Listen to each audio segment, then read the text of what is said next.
Ayun, so pakibati po yung mga kasama nyo. You are the source of blessing.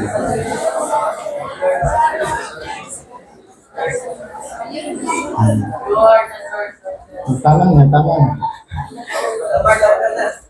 Tama na. So, dito na tayo sa exciting part, no? Yung mensahe. So, please,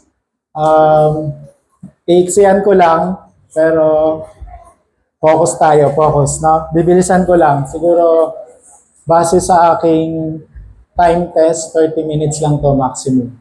So, and of course, kailangan magkaroon tayo ng tamang forum, no? Correct forum and then correct prayer topic.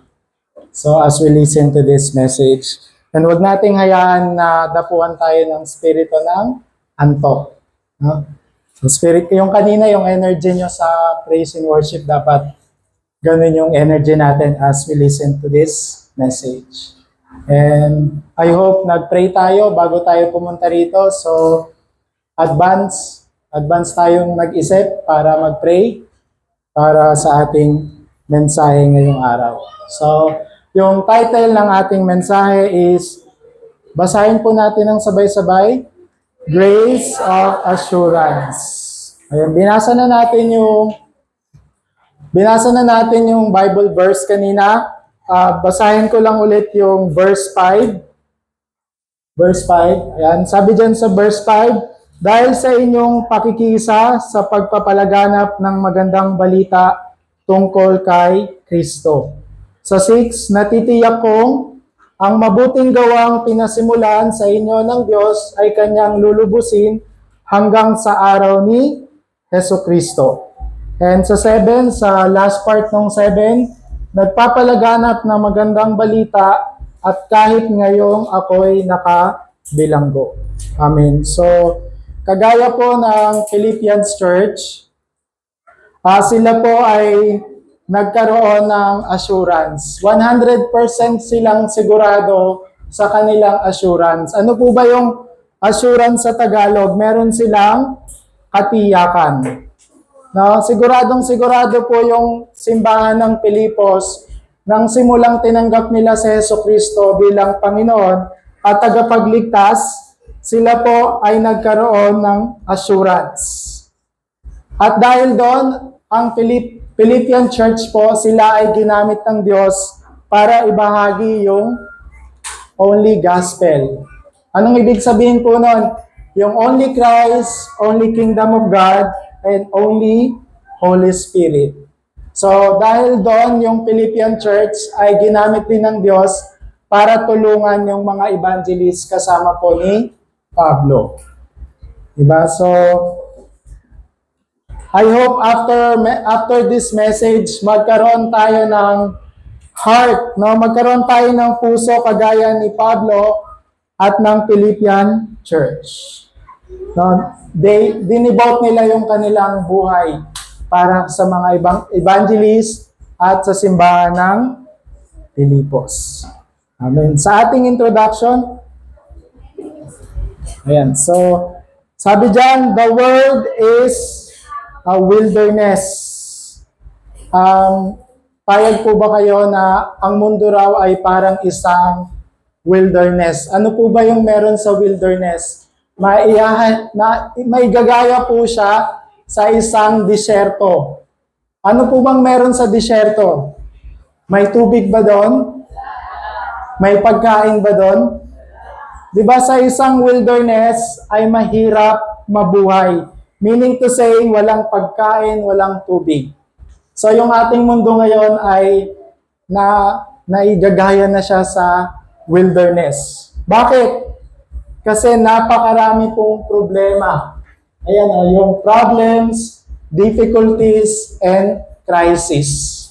No, kahit po sa ating mga believer, nakakaranas pa rin po tayo ng problema.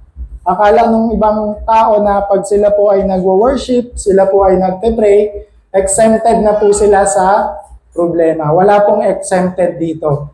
No, lahat po tayo ay nakakaranas pa rin ng problema, ng krisis, at ng mga pagsubok. So, Hanggang saan? No, hanggang kailan ba tayo makakaranas ng problema? Hanggang sa muling pagbabalik ni Kristo. Hanggang sa kanyang second coming. No, makakaranas tayo ng persecution. Ano pa? Bakit? Bakit kailangan natin dumanas ng iba't ibang klase ng problema? Kasi gustong ibalik ng Diyos yung kanyang totoong blessing. Gusto ng Diyos maranasan ulit natin yung mga pagpapala na naranasan ni Eva at ni Adan. Ano ba yung mga blessing na yon? Diba? Ano yung mga pagpapalang naranasan ni Eva at Adan? Sabi dyan sa number 2, God who changes everything back to its original states. So, ibig sabihin, gustong ibalik ng Diyos, napakasimple lang po, yung kanyang imahe. Yung blessing of image of God sa Genesis 1:27 at yung authority natin bilang isang mga conqueror. Gusto yun ibalik ng Diyos sa atin, even po yung blessing of Garden of Eden. Ano pong meron sa Garden of Eden nung hindi pa dumadating si Satan? Kumpleto. Wala ka nang hahanapin. No, inihanda na ng Diyos yung lahat para kay Eva at Adan. And gusto yun iparana sa atin ng Diyos sa panahong ito. Can we imagine if yung Garden of Eden may experience natin araw-araw sa buhay natin? Can we imagine if yung ating identity as conqueror o yung image of God ay may experience natin sa araw-araw? Diba? So ito yung mga blessing na gustong iparanas sa atin ng Diyos. Amen.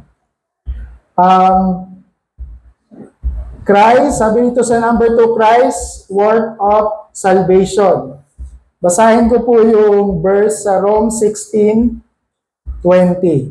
Ang Diyos ang bukal ng kapayapaan at malapit na niyang pasukuin sa inyo si Satanas.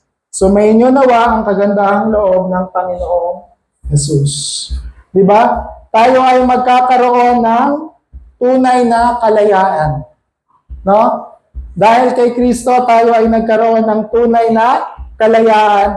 At sabi diyan, kayang-kaya nating pasukuin sino? Si Satan. Kayang-kaya natin siyang paluhurin. No? Dahil nasa atin si Christ. Ang gagawin lang natin, kailangan lang natin yan put it into action. No, gawing nature. Gawin nating nature na pasukuin si Satanas araw-araw. Paluhurin natin si Satanas araw-araw. Amen ba? Amen. So, number 3, the work of the Holy Spirit. And dahil doon, bibigyan tayo ng kapangyarihan ng Diyos sa pamamagitan ng banal na Espiritu. Para ano? Para maging witness. So, alam ko may kanya-kanya tayong identity, yung iba student, yung iba nagtatrabaho, yung iba, kanya-kanya tayo ng pagkakakilanlan. Pero meron tayong similar or parehas na calling. Final and similar calling. Walang iba kundi maging isang witness. Diba? Ano yung final destination natin dito sa mundo habang nandito pa tayo sa mundo? Diba? Maging isang tunay na witness. Regardless kung mag-share ka ng gospel o ikaw ay makikita nila sa buhay mo si Kristo, ang mahalaga, ikaw ay isang tunay na witness. Yun yung final destination mo. Hindi yung makapagtapos ng pag-aaral, kumita ng maraming pera. Scam po yun. Scam po yung pagka-graduate, tapos magtatrabaho, marami ng pera. Na-scam po ako nun. No? So, isa po yung legit na scam. Ayun. So, main topic. Ayan. So, we are in God's assurance, so be confident with faith. Dahil tinanggap natin yung katiyakan, simula nang tinanggap natin sa Jesus, kailangan confident tayo. Diba laging sinasabi ni Pastor, don't yabang. Diba? Huwag tayong maging mayabang. At maging confident tayo kasi tinanggap natin yung 5 assurances. Diba? Alam natin itong 5 assurances na to. Sabi sa number 1, reason for assurance, covenant. Diba? Ano kaya yung dahilan bakit binigyan tayo ng katiyakan ng Diyos? The moment tinanggap natin si Jesucristo bilang Panginoon at tagapagligtas, ano kaya yung kanyang dahilan bakit meron na agad itong kasunod na 5 katiyakan according sa kanyang salita, according sa Bible. No? Simply because kasi gusto niya maranasan natin yung eternal assurance. No? Kung aware po kayo sa insurance, no, yung pang-physical na tao, yung insurance, wala po akong insurance, pero pwede po kayong kumuha ng insurance pag may budget na kayo, kasi importante po yung insurance. For example po, yung St. Peter, insurance po yun eh. Pag may namatay sa family, hindi na kayo mag-aalala kasi magastos po yung namamatayan. Diba? So meron po kayong peace of mind. Yung mga Pru-Life, Manulife, na para po yan sa mga, kunyari na aksidente ka, hindi mo na kayang magtrabaho, bibigyan ka nila ng malaking pera para mabuhay ka pa rin. No? Pag namatay ka, yung family mo, bibigyan nila ng pera para mag-survive pa rin yung family mo. Yun po yung insurance. No? So, mindset nyo na yan. No? In the future, makakatulong po yan. Dito po yan sa mundo. Sa atin po, yung pinag-uusapan natin ngayon is yung assurance. Yung eternal assurance na tinanggap natin sa Diyos, wala pong bayad. Sa insurance po, wala kang choice, magbabayad ka ron every month. Or else, mawawala yung policy mo.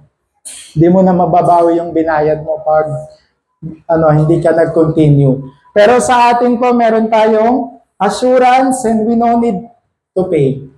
No, kasi libre po itong binigay sa atin. No, ano po yung number 1? God of salvation. Diba? John 3:16. Alam na natin yan. God of salvation, not God of destruction. Diba? Ang Diyos po ay ang Diyos ng kaligtasan, hindi po siya Diyos ng kawasakan. No, yun po yung assurance number 1 na binigay sa atin. No, basahin natin yung 1 John 5:11-13. Sabi diyan, at ito ang patotoo, pinagkaloob sa atin ng Diyos ang buhay na walang hanggan, at ito'y makakamtan natin sa pamamagitan ng kanyang anak. Kung ang anak ng Diyos ay nasa isang tao, mayroon siyang buhay na walang hanggan, ngunit kung wala sa kanya, ang anak ng Diyos ay wala siyang buhay na walang hanggan. Sinusulat ko ito sa inyo upang malaman ninyo na kayo'y sumasampalataya sa anak ng Diyos at may buhay na walang hanggan. Diba? So, maliwanag pa po yan sa sikat ng araw. Dahil nasa atin po ang anak ng Diyos, walang iba kundi si Jesucristo, tayo po ay may buhay na walang hanggan. Amen po ba? Amen? Amen. So, kung hindi pa po kayo sigurado, no, sa tinanggap nyo, kailangan nyo pong i-approach yung ating mga assistant pastor, yung ating pong mga deaconess, approach nyo po kami agad after worship. Kung nalilito pa, kung nasa inyo ba talaga ang anak ng Diyos. Diba? So, for sure, yung iba sa atin, takot mamatay. Diba? Takot mamatay. Sino bang hindi takot mamatay dito? Taas yung kamay. Diba? Yung iba hindi pa ready na harapin yung kamatayan kasi yung maiiwan. Diba? Maiiwan yung family, yung anak. Diba? Pero sa atin bilang anak ng Diyos, since tumanggap tayo ng kaligtasan, hindi naman sa gusto na natin kunin tayo ni Lord, pero hindi po tayo takot mawala dito kasi makakasama natin ang Diyos. So, kailangan pa natin magstay dito sa mundo kasi gagamitin pa tayo ng Diyos. Pero yung moment na dumating na yung ating oras, ay hindi tayo matatakot. Kasi meron tayong assurance of salvation. Amen. Number 2, siya po ang Diyos ng God of guidance. So, siya po ang Diyos ng paggabay. Hindi po siya Diyos ng pagpapabaya. Amen ba? Ang Diyos ay gumagabay sa atin. And pag tayo ay ginagabayan ng Diyos, ibig sabihin nun, magagawa natin yung mga dapat nating gawin o yung mga right thing to do. Diba? Ano yung mga dapat gawin sa mata ba ng tao? Diba? Magagawa natin yung mga tamang gawin sa paningin ng Diyos. Hindi po sa paningin ng tao. And then, magkakaroon tayo ng wisdom sa mga choices natin kasi araw-araw choice eh. Pag pumunta ka dito, choice mo yon. Kung makikinig ka sa moment na to, choice mo yon. Kung kakausapin mo yung katabi mo, choice mo din yon. So lahat ng bawat galaw natin may choice tayo. Pero pag tayo ay ginagabayan ng banal na spirito, magkakaroon tayo ng tamang choices. Diba? Tumaas ng kamay siya. Diba? So ano pa? Even sa ating study, sa ating trabaho, bibigyan tayo ng wisdom ng Diyos sa mga ginagawa natin.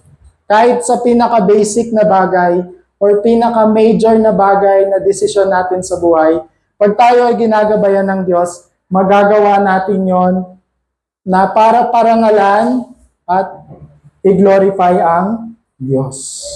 Kaya dapat lagi nating i-confess araw-araw na from the moment na nagising tayo, from the moment we wake up, sabi sa kanta, di ba? Until I lay my head. Hanggang sa pagtulog natin, dapat hingin natin yung paggabay na banal na spirito. So pag umaga, Lord, gabayan mo ako ng yung banal na spirito. Di ba? So magkakaroon ako ng tamang desisyon sa araw na ito.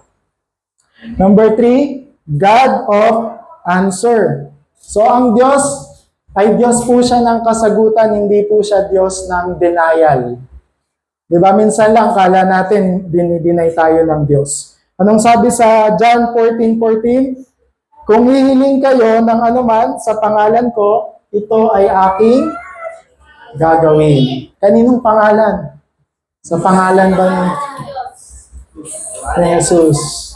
Diba? Sa pangalan ni Jesus. Jeremiah 33 verse 3, kung mananalangin ka sa akin, tutugunin kita at ipapahayag ko sa iyo ang mga bagay na dakila at mahiwaga na hindi mo pa nalalaman. Amen. So, minsan parang naisip namin, parang natin hindi naman yata sinasagot yung prayer ko and parang ang tagal naman. Ang tagal ng answer ng prayer ko. Ginamit ko naman yung pangalang Jesus na paulit-ulit 1,000 times, 100 times, pero parang wala pa rin kasagutan sa panalangin.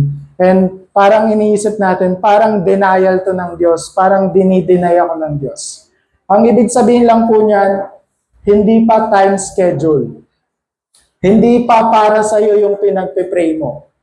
Baka yung pinagpe-pray mo sobrang laki, hindi mo pa siya kayang buhatin. Gusto mo ng 1,000,000, yung 1,000 nga hindi mo maano. Diba? So mga ganong bagay. So, ibig sabihin nun, hindi pa time schedule and possible, hindi siya yung tamang panalangin. So we need to check natin yung heart natin before we pray. Tama ba yung panalangin ko sa Diyos? O ito ba ay may personal or motibo yung panalangin natin? Kaya dumarating sa point na parang natatagalan tayo. Diba? So, yung denial, hindi po siya ibig sabihin, hindi ka nasasagutin ng Diyos. Hindi po yan ano. And then number 4, God of forgiveness. Now, ang Diyos po ay Diyos ng pagpapatawad. Hindi po siya Diyos ng pagpaparusa. Ba, nakagawa ka ng kasalanan, feeling mo, paparusahan ka na ng Diyos. Hindi po siya Diyos ng penalty. Diba dito sa atin, pag nakagawa ka ng kasalanan, kailangan mong managot sa batas kasi may penalty. Diba? Pero sa Diyos, lagi niya tayong patatawarin. Diba? Basahin natin yung awit 103, verse 12. Sabi diyan, kung gaano kalayo ang silangan sa kanluran, gayon niya inaalis sa atin ang ating mga kasalanan. And 1 John 1:9, subalit kung ipapahayag natin ang ating mga kasalanan, patatawarin tayo ng Diyos sa mga ito at lilinisin tayo sa lahat ng ating kasalanan, sapagkat siya'y tapat at matuwid. So, tandaan natin palagi na kailangan lang natin i-confess o ipahayag yung ating mga kasalanan. Diba? Gawin nating habit or gawin natin siyang nature na humingi ng kapatawaran sa mga ginagawa nating kasalanan. Ito man ay mga karnal na kasalanan. Ano ba yung mga carnal sin? Diba? Yung pagsisinungaling, panloloko, o yung pag-disobey, napakaraming klase ng kasalanan. Sabi nga nila, yung mata mo pa lang nagkakasala na eh. Yung bibig mo nagkakasala na. Diba? So, yung isip, yung puso natin, napakaraming nagagawang kasalanan sa araw-araw. Diba? So, kaya importante maging habit natin yung paghingi ng kapatawaran. Alam naman ng Diyos yun, patatawarin naman tayo for sure. Pero ang sabi kasi dyan sa salita ng Diyos, kailangan nating ipahayag. No, kailangan natin siyang ipanalangin. Hindi pwede hindi alam na patatawarin naman ako ng Diyos. Kailangan nating sabihin, no? Ibig sabihin nun, meron pagpapakumbaba o pagiging humble. Kaya tayo humingi ng kapatawaran. Ano pa yung when we destroy our body, yung temple of God, no? Minsan puyat, di ba? Yung umaga ginagawang gabi, yung gabi ginagawang umaga. So nilikha po tayo ng Diyos para matulog sa gabi at magtrabaho sa umaga. Huwag po nating baligtarin. Na yung ating ako po nagtrabaho po ako sa call center. Matagal din po ako nagtrabaho sa call center. And yung last 5 years, pang umaga ako. So, medyo bumaba yung sahod ko, na nalungkot ako ng slight, pero iba pa rin yung tulog sa gabi. So, hindi mababayaran yung tulog natin sa gabi. Ngayon, baligtad na no? Natatawa si Jamaica.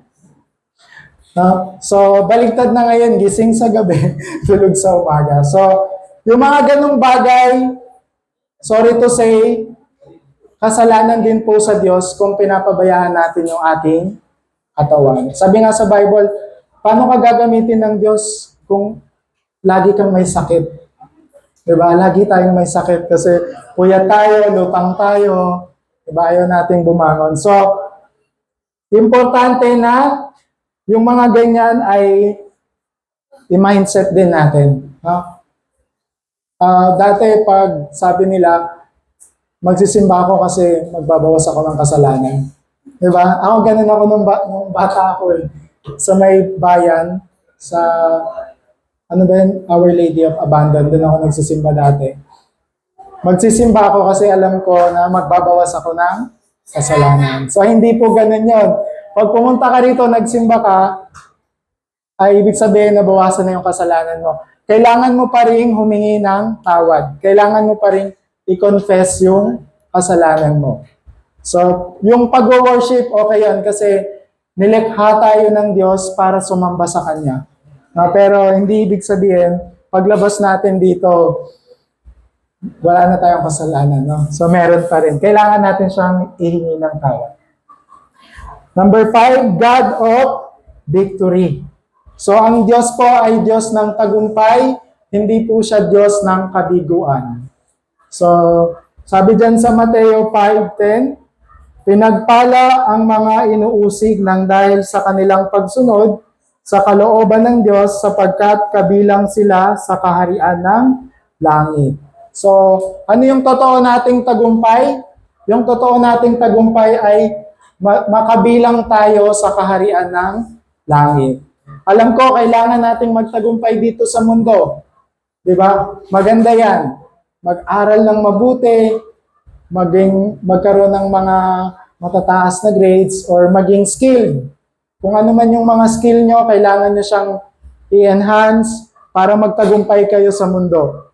Pero yung pinakatotoong tagumpay natin ay yung makabilang tayo sa kaharian ng langit. Diba?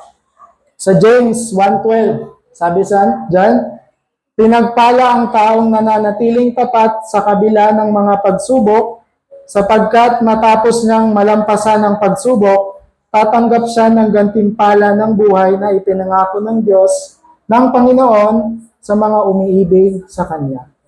Diba? So, yung pagsubok po minsan, hinahayaan po yan ng Diyos. Diba sabi namin last time, yung pagsubok o yung trial o yung test, hinahayaan po yan ng Diyos para makita niya yung faith natin. Pero yung tukso po, hindi po siya galing sa Diyos, no? Galing po siya kay Satan. Ang Diyos po ay hindi marunong mandaya. No? Pero hinahayaan niya yung mga pagsubok kasi baka gusto niya na may mensahe siya ron dun sa pagsubok na binibigay niya sa'yo.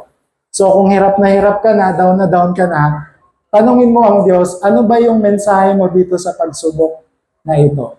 Diba? So, lagi nating i-question yung Diyos. Wala pong ano yon. Lagi pong maging habit din natin. Lord, ano ba yung plano mo sa pagsubok na ito?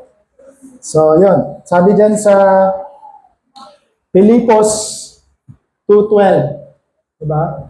Sabi dyan, kaya nga mga minamahal, tulad ng inyong buong pusong pagsunod noong kayo'y kasama pa ninyo, lalo kayong maging masunurin ngayong ako'y malayo na sa inyo. Pag sumikapan ninyong maging ganap ang inyong kaligtasan ng may lubusang paggalang at pag-ibig sa Diyos.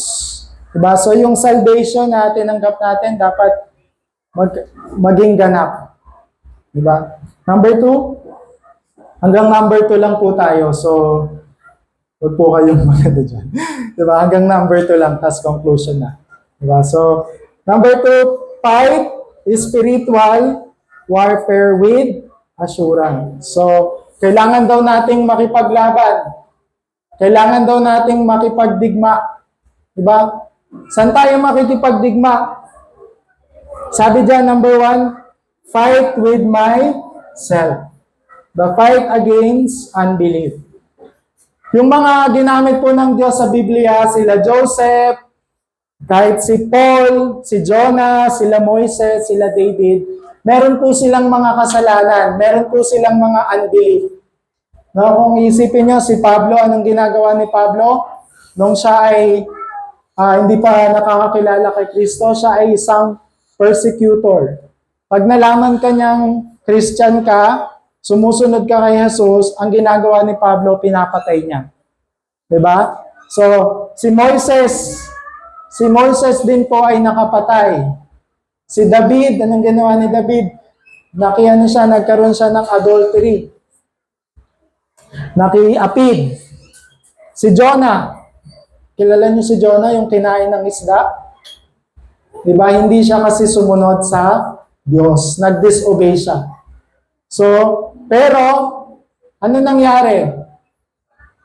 Sila ay nalabanan nila yung kanilang sarili. Kaya, fight ourselves. No, yung unbelief. Sa umpisa pa lang, saan ba nagkasala si Eva at si Adan? Diba? Kasi hindi sila naniwala. Doon sila naniwala sa ahas.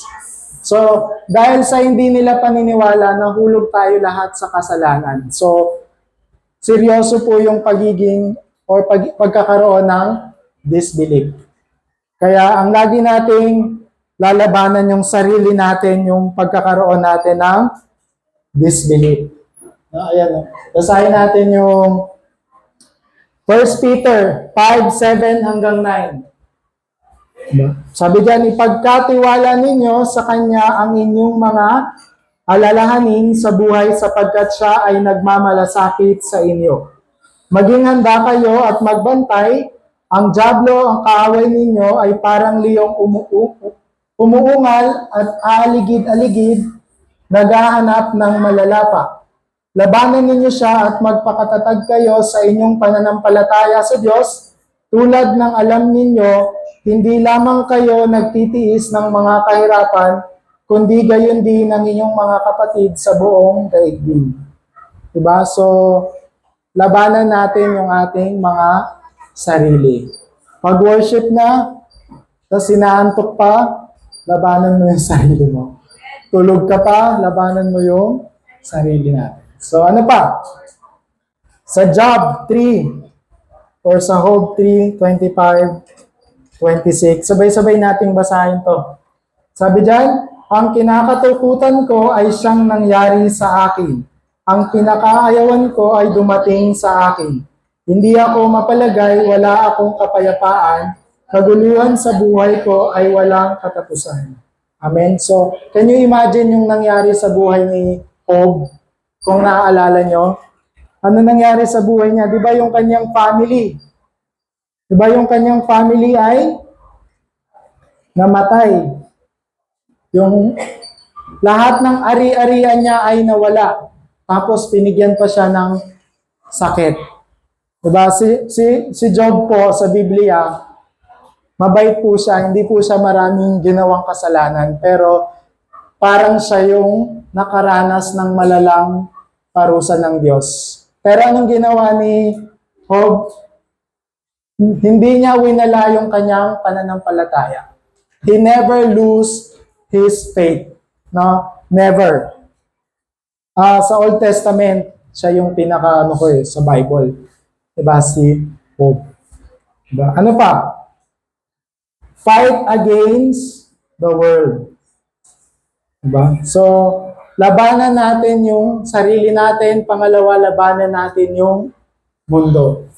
Sabi dyan sa Galatians 5:22-23, subalit, ang bunga ng Espiritu ay pag-ibig, kagalakan, kapayapaan, pagtitiyaga, kabaitan, kabutihan, katapatan, kahinahunan at pagpipigil sa sarili.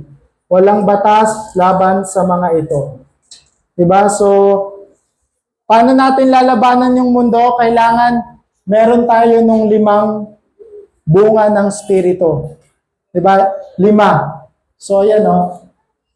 Dapat nararanasan natin yung fruit of the Spirit. Diba? And Rome 12:2. Sabay-sabay natin basahin to with feelings. No? Let's read.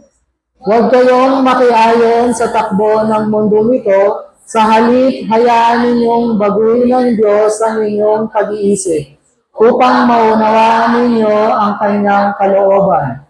Sa gayon, magagawa ninyo kung ano ang mabuti at kalugod at ganap na kalooban ng Diyos. Amen? Amen. Diba? So, parang Pastor Mark, ang hirap naman po kasing mabuhay dito sa mundo. Diba? Ang sarap po ng bawal. Diba? Ang sarap po ng binibigay ng mundo.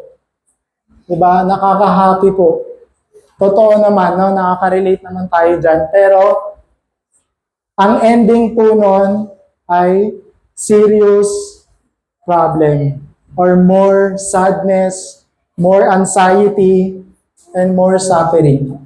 Diba? So, of course, mapupunta ka sa langit kasi may salvation ka, may assurance of salvation ka, pero dito pa lang sa lupa, nahihirapan ka na.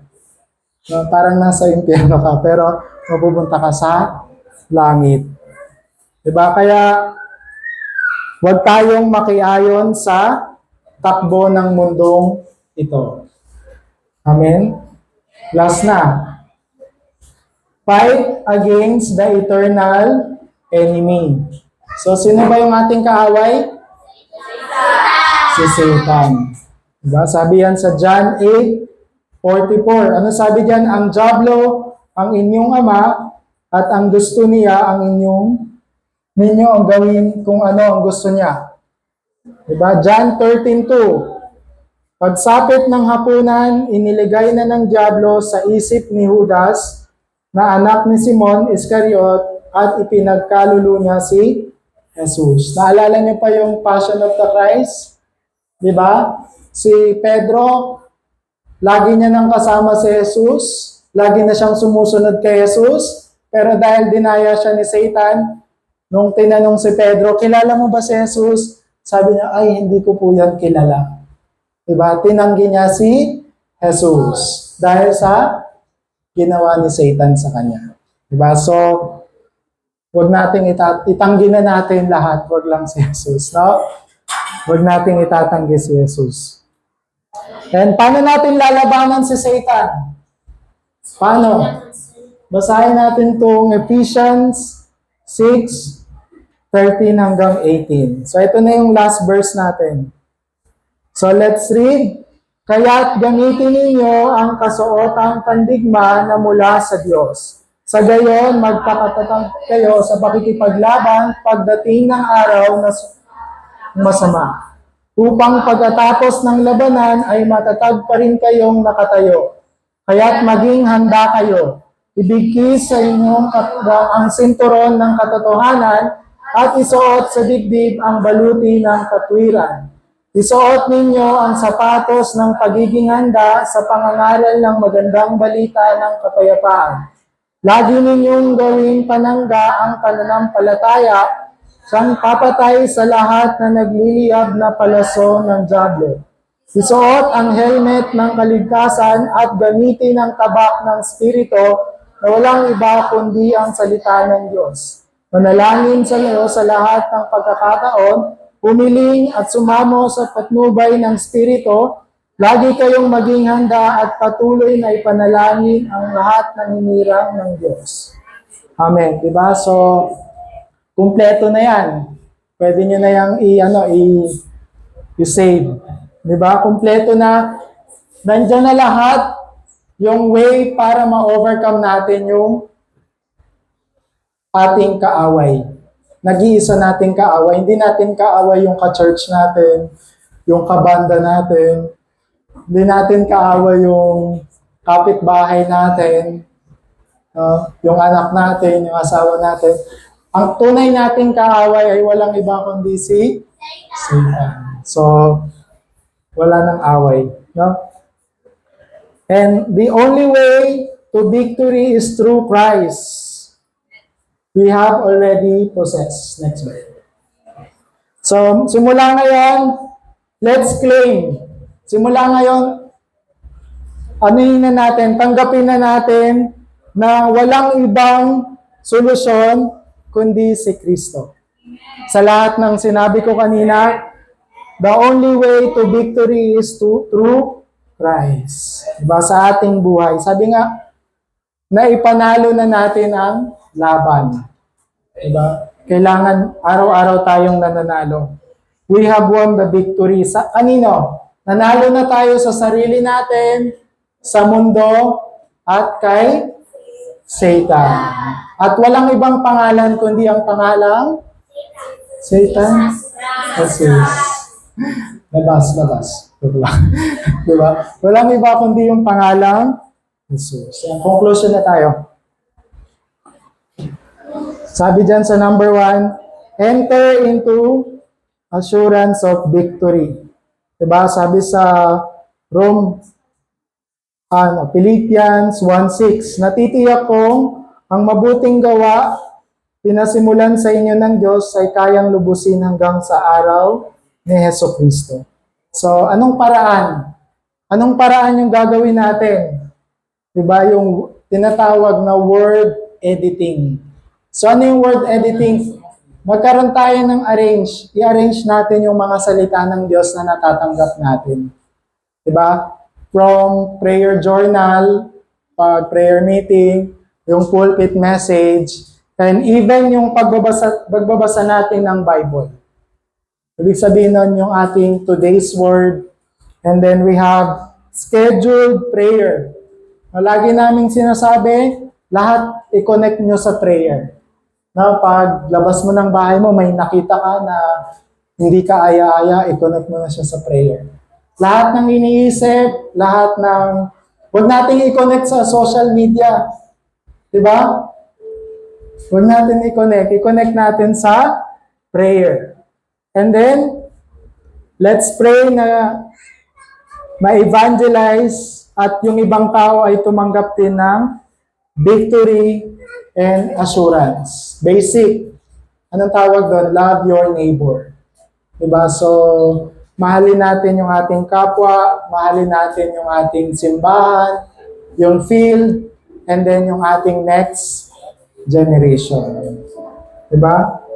Sabi sa kanta kanina, may you use my life to carry out your will. Diba? So, dali natin yung nais ng Diyos. Buhatin natin yung nais ng Diyos.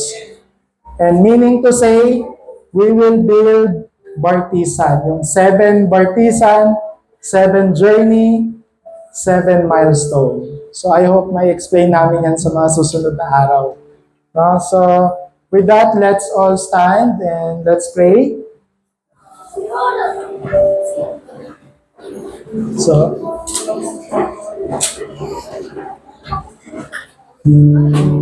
diba? So can we pray na yung mensahe na tinanggap natin ngayon ay i-secure na natin. Ay Control S. No? Control S. I-save na natin yung message na to kasi may Monday, may Tuesday, may Wednesday, may Thursday, may Saturday sa school. No? Para hindi tayo nagre-reklamo, hindi tayo nagrarant. Diba? So pangawakan natin tong message na to this week. And kagaya ng Philippians Church, let's enjoy yung 5 assurance. No, enjoy natin yung salvation, yung ating answer prayer, yung guidance, yung forgiveness, yung victory. And let's pray na magtagumpay tayo sa sarili natin, sa mundo, at lalong-lalo na kay Satan. Diba? And may experience natin yung blessing of Canaan. Makakalampas tayo dun sa wilderness na tinatawag. So, let's pray together. Let's all pray. Once again, Lord God, kami po ay lubos na nagpapasalamat sa mensahe na yung pinagkaloob sa amin sa araw na ito. Simula ngayon, Lord, kagaya po ng Philippians Church, gamitin niyo po kami na maging sure kami sa 5 assurances na aming tinanggap. Ma-enjoy namin, Lord God, yung kaligtasan na tinanggap namin, yung paggabay ng banal na spirito, yung kapatawaran sa aming kasalanan, yung katugunan ng aming mga panalangin, at lalong-lalo na po, Lord God, yung aming tagumpay. Lord, simula sa araw na ito, patuloy naming pagtagumpayan yung aming mga sarili, yung mundong ito, at lalong-lalo na po yung pagkilos si Satanas sa aming buhay, sa aming family. At saan mo man kami dalhin, Lord, patuloy kaming maging isang witness.